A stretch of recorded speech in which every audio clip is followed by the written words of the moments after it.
Hello, everybody. I'm Dr. Brad Stelflug. I'm the program director of the nurse anesthesia program. You may have heard of Dr. S. Not sure what connotation was used, but anyways, I can't tell you guys how proud I am of your loved ones up here. They have done spectacular over the last 3 years. I was just thinking as I was watching this, 3 years ago, I said, nobody gets through anesthesia school alone. And not only did they take what I said to heart, they went beyond, and it didn't end in just the school area. You guys took it all the way and lived life together for 3 years. And these guys supporting you, I know that they were a part of your journey too. So can you give them a hand?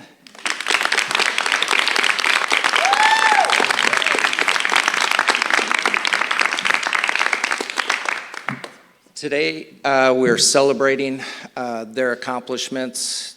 I'm proud to say any one of them could do my anesthesia. Now, you got to pass boards first, but I am proud of everything you guys have accomplished. You've worked so hard to get to this point, and trust me, I know what you've had to go through, so kudos to you guys. I'm very proud of all of you.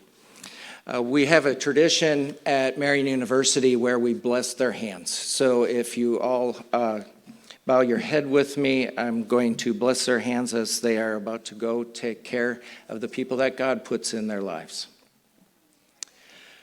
Blessed be the works of your hands that will provide comfort to those in need. Blessed be your hands that will provide hope and strength to patients who are suffering. Blessed be your hands that give peace to those in fear and pain. Blessed be your hands as God guides them as instruments of his compassion to all in need.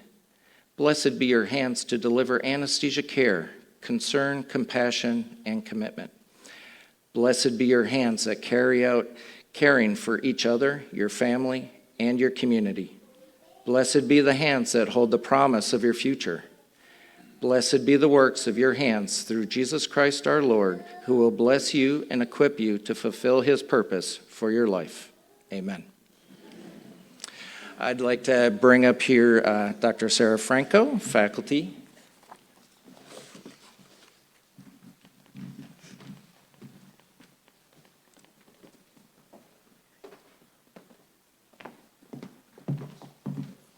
Hello. I am Dr. Sarah Franco, probably another name that you've heard mentioned a time or two in your home. I would love to look at you guys while I do this, but I will start blubbering and crying like a baby, and I'm a really ugly crier, so I'm just gonna. All right, so in life, there are a handful of moments that become memories, and then there's that excitement. All right. The excitement that comes with sharing these proud moments with peers and friends and family. So I want to welcome all of you. I want to come to you and first offer my sincerest congratulations. Graduations by tradition have someone to pontificate in order to sanctify that moment for posterity, and I'm really honored to be chosen for that for the class of 2022. As faculty, we who have the honor of training the next generation must always strive to inspire the best that that generation has to offer. And these graduates exemplify the best. I want to pass on just a few words of wisdom. You will always be students of anesthesia. Medicine in general, particularly anesthesia, changes at lightning speed, and you've chosen a profession that's going to require you to study for the rest of your life. Not like you studied for principles of anesthesia, but study nonetheless. Never accept the way that you do things as being the only way to do them. You must continuously question why you do what you do. Sometimes by doing this, you'll discover a commonly held belief that is just plain wrong, but more often it's just going to make you a better anesthetist. One that helps you come up with a plan B and a plan C when plan A fails at 3 a.m., and this is what's going to set you apart. Don't forget that there's a patient under the monitors. The newest agents and machines are pretty forgiving, and they're going to allow you the luxury of giving anesthesia technically and efficiently, and sometimes without even having to think about it. Don't become dependent on the alarms, making you notice that there's a problem. Never be the one who addresses the alarms and does not address the patient. You will always be the patient's best monitor in the room. You can use those alarms to improve safety and speed and efficiency, but do not rely on them to succeed. Always strive for perfection, but realize that perfection is ultimately unattainable. You are entering one of the most responsible professions that there is. You are the life support of the operating room,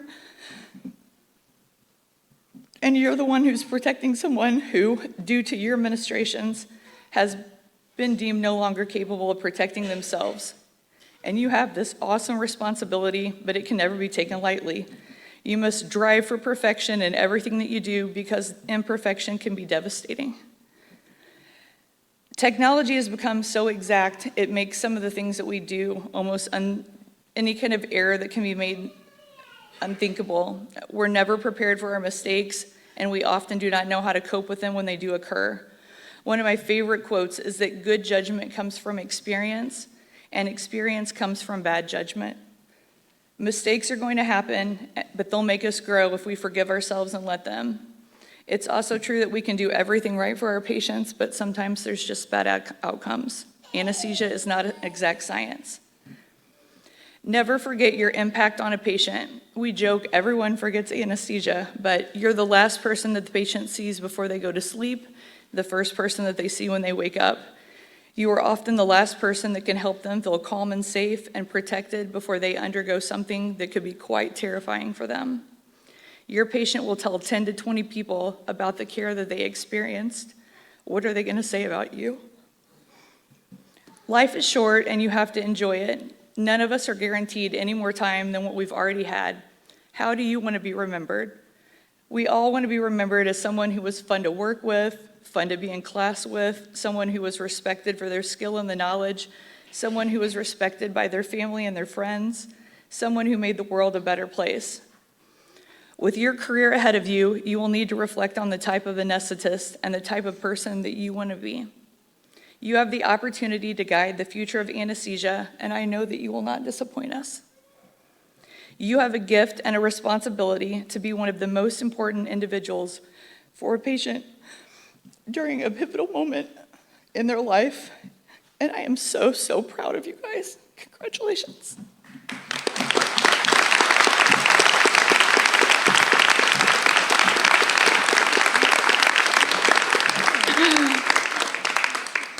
Dr. Erin Mojica, class representative. Kelly Thompson, class representative.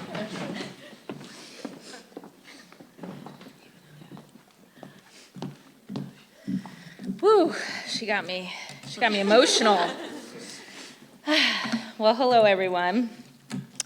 I'd first like to start off this speech by having a moment of silence for the social life that we lost 3 years ago. I'd also like to selfishly mourn the loss of my perfect credit score, my debt-to-income ratio, my love life, and sometimes my sanity. So I'm going to tell you all a little secret. I'm not going to miss anesthesia school. But in all seriousness, welcome. Today we celebrate. We celebrate the completion of the most difficult journey of these graduates' careers.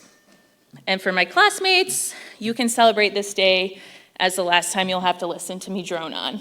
So you're welcome. In the spirit of celebration, I would like to take you down a trip of memory lane and recall what got us to this very moment.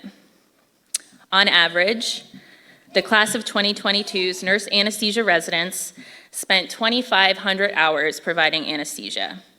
We put 850 people to sleep, some of them being so sick they looked like this. We took care of 50 pregnant ladies and placed 30 epidurals on laboring mommies yelling, "I don't care who you are, I don't care about the risks and benefits, just give me the dang epidural." We put 25 kiddos less than age 2 to sleep. and 80 kids to sleep age 2 through 12. And this is all while humming Baby Shark and dodging jabs, because for those of you who don't know, kids under anesthesia are absolutely bonkers. And surprisingly, they have a mean right hook. We managed 40 patients having surgery on their spine, 25 patients having vascular, thoracic, and heart surgery, and 11 patients having brain surgery.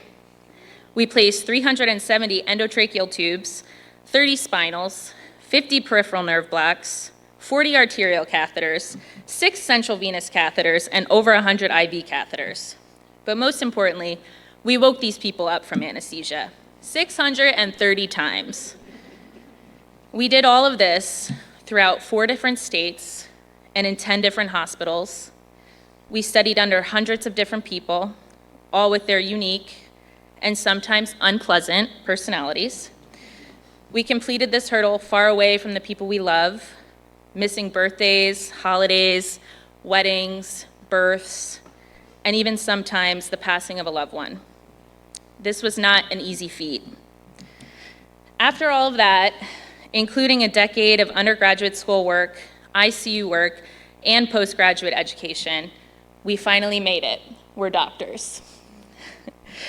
I'm not sure if anyone else has the feeling of imposter syndrome going on right now. I mean, it could be because for the past 3 years we've been called the student, my resident, her, this guy, the nurse anesthetist, the nurse anesthetist, the nurse esthetician, or my personal favorite, hey anesthesia.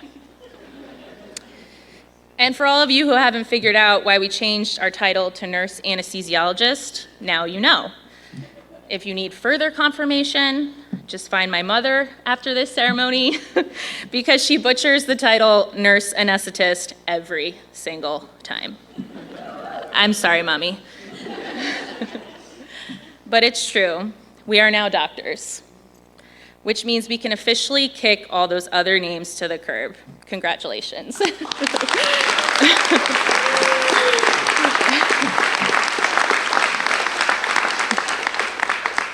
So, doctors, remember, with this new title comes new responsibility. You have been gifted unique power and influence.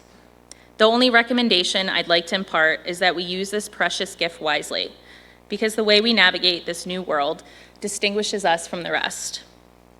My gentle reminders are to stay kind, set good examples, and be proud of who you are. Stay kind. The letters we write in front of our name does not make us uniquely special. Treat all your colleagues like you would like to be treated. Smile. Learn the names of those around you.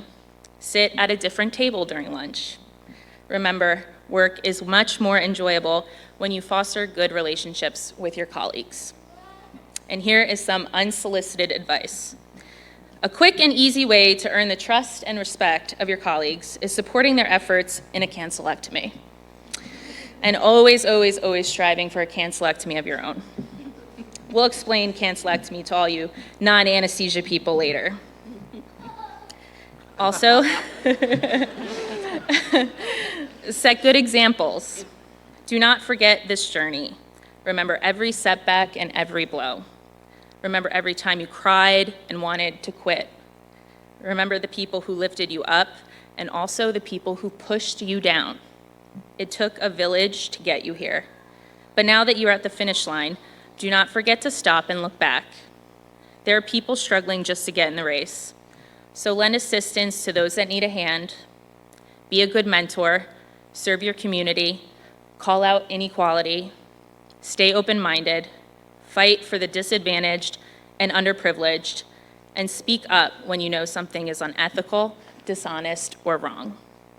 You will soon have the means to make real change around you, so put your resources to use. Be a part of someone's village, just like all these people in this room were in yours. Be proud. Throughout this experience, I've recognized the differences between advanced practice nurses and our MD counterparts. I realized how very proud I am to be a nurse anesthesiologist. I'm not talking about the fact that nurse anesthesiologists are faster, better organized, less needy. I'm talking about the real differences, the differences that matter. Nurses are honest, patient, compassionate, and empathetic. We have been voted the most trusted profession for 20 years in a row. The word nurse means a lot to a lot of different people. And what makes us stand out from other anesthesia providers is the fact that we were nurses first. So as we move forward in our new careers as doctors of nursing practice, be proud of where you came from. Do not let anyone minimize your expertise and training. Being a nurse is a powerful distinction, not a symbol of inferiority. We must carry on with a fierce desire to protect our fellow colleagues, our profession, and the future of our healthcare system. And also your chair. Do not forget to fiercely protect your chair. In my opinion, these are the ways we can remain distinct. So when someone speaks of a nurse anesthesiologist, they will speak to the fact that we are compassionate leaders in the operating room, who are not only proudly representing the nurse anesthesia profession, but the nursing profession as a whole. We are the providers our colleagues want in the room and the providers who they want on their team. We are the providers who will continue to shape healthcare for the better, and not to mention at a fraction of the cost. Well, this is the moment you've all been waiting for. I see all the family members and friends lighting up with joy, like, this is the moment, we're done. We have our loved one back, but no. You still have a lot more time to deal with us canceling plans, being emotionally labile, and watching us sit in front of our computer screens on Friday nights. So I'm sorry, I really am, but this roller coaster ride will be over soon. And while today's accomplishments might not equal freedom yet, today we can reflect on our accomplishments together. But before we begin the coding ceremony, I'd like to give a quick thanks to some very important people. To my mom, my dad, my grandmother Gloria, and my grandfather Joe, watching from heaven. To my best girlfriends, both here and watching from home, I couldn't have done it without you. And although words will never properly express my gratitude, I want to thank you. To the friends and family here and at home supporting the rest of my classmates, you also graduated anesthesia school today. So congratulations. Your sacrifices, patience, love, understanding, and support got us here today. I'd like to thank you on their behalf. Let's hear it for the friends and family.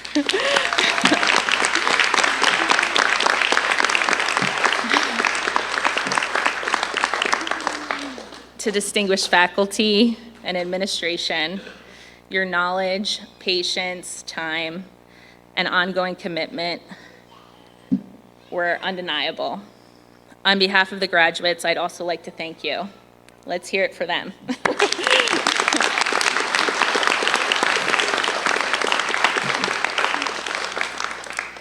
And last but not least, as a wise man named Snoop Dogg once said, I'd like to thank me. So take a lesson from Snoop Dogg graduates and spend a moment thanking yourself for a job well done. Last but not least, I want to thank me. We did it. Congratulations. I want to thank me for believing in me. I want to thank me for doing all this hard work. I want to thank me for having no days off. I want to thank me for never quitting. I want to thank me for always being a giver and trying to give more than I receive. I want to thank me for trying to do more right than wrong. I want to thank me for just being me at all times. Snoop. Oh, I'm supposed to introduce the next person. I'm so sorry. Sarah Franco, Dr. Sarah Franco.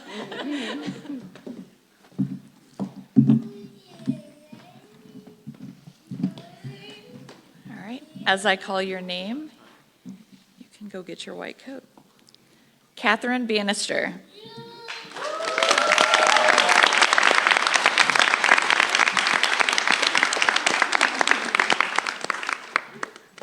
Robin Betts.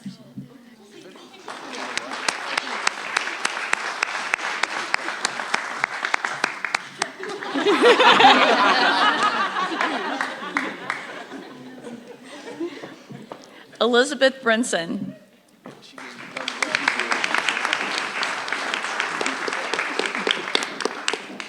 Tiffany Quebeca.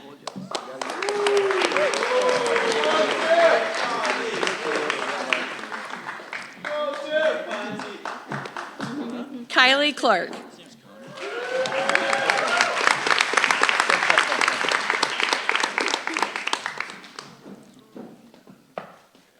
Connor Curley.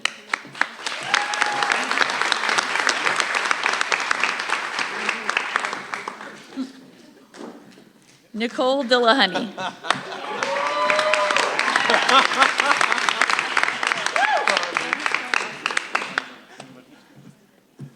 Kelsey Downham.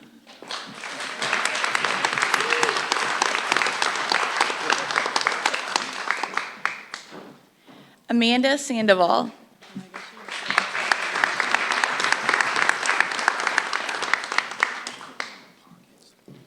Angelica Hughes.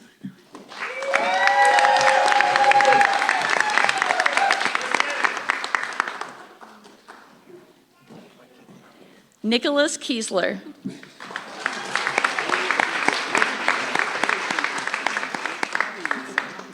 Caitlin Lake.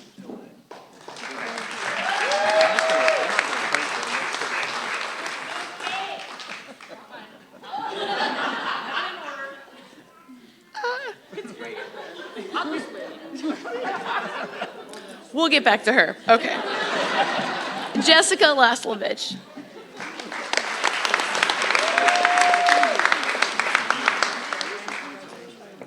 Austin Miller.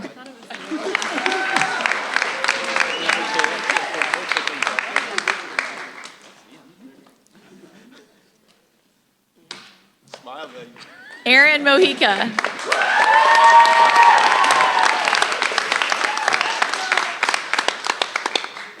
Brooke Russell.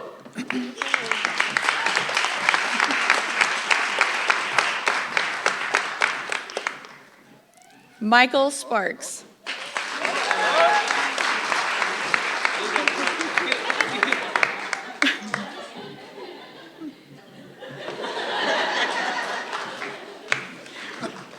Nicholas Sparks.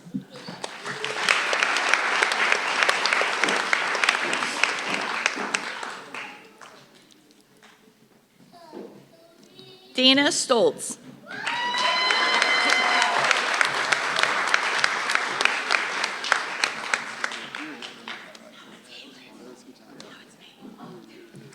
Kelly Thompson.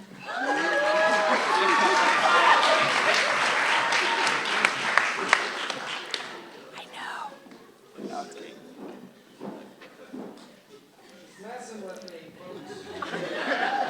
Caitlin Lake.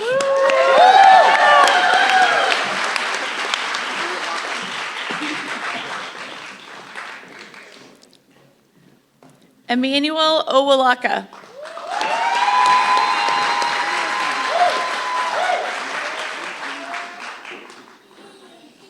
Frederick Walker.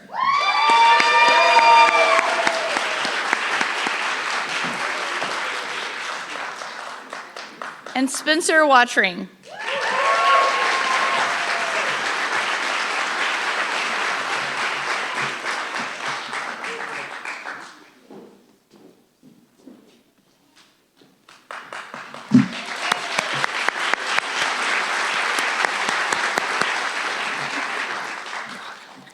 And now, Dr. Aaron Mojica, a class representative.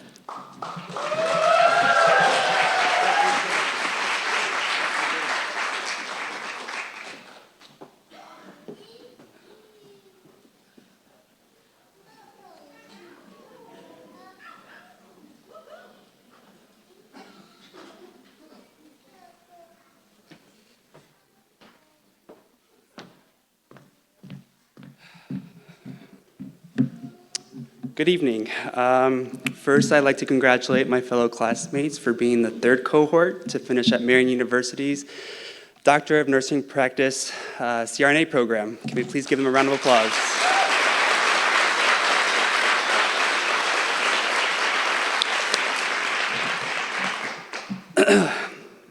Wow, what a journey it has been is probably the ultimate understatement. In thinking about what I was going to talk about today, I couldn't help but reminisce on everything that we've been through the last 3 years, living off student loans, technically being unemployed, COVID, being out of clinical due to COVID, navigating through online learning, changes to our clinical site rotations, rotating every month to different sites, being away from our families and friends, and no one knowing where we're at half the time. And for most of us, some of us were the first students of attending some of these hospitals, and so just being that new person, being out of sorts was also really challenging. And despite overcoming a lot of these exceedingly challenging obstacles, they were not without frustration, humility, and a lot of self-talk saying, I know I can do this. We managed to exceed well beyond our 2,000-hour clinical requirement, completed well over 700 anesthetic cases, and for many of us, we were offered jobs at the end of our rotations. We were involved in government legislation, we assisted in student government, and for most of us, we helped improve on existing school programs that improved the learning for future Marian students through tutoring and simulation volunteering. Remembering back on our first day of CRNA school, I can remember feeling excited, nervous, and mildly apprehensive in knowing what I got myself into. I remember Dr. Steph Luke telling us that some of our biggest supporters in this program were going to be the classmates and key to our success. He encouraged us to form study groups, and I remember coming back to school as an adult learner, I was a little reserved by all of that and thinking, my initial thought was, we'll see, but no promises. Looking back on this, I couldn't have been more wrong.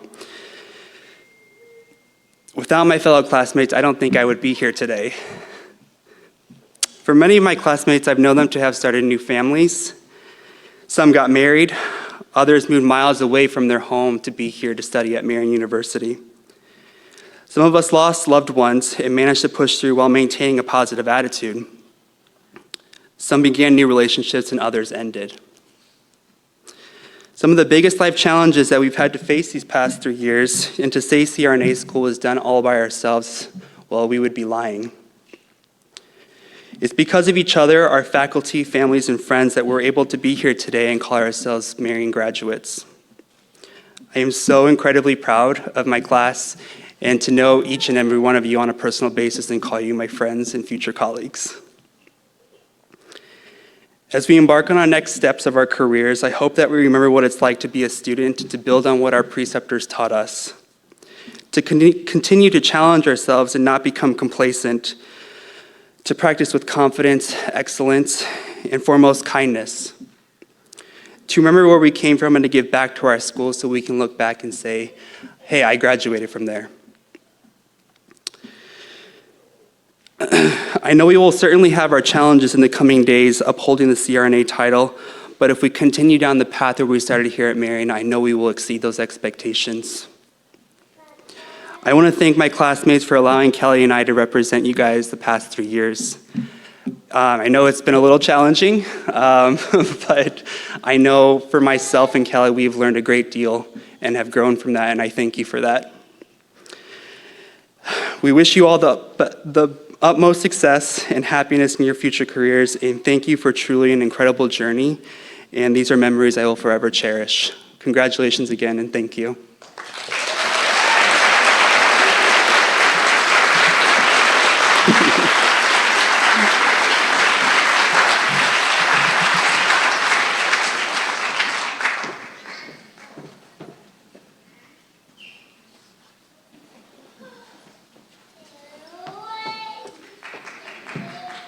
All right, yep.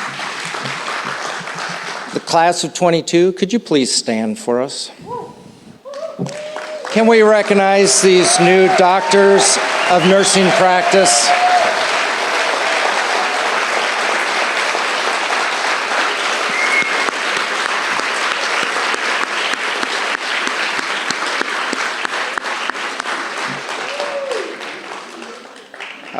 I would like to thank you all for coming this evening. We do have some light refreshments out in the hallway. Otherwise, lots of hugs and thank yous, and we'll see you down the roads, right?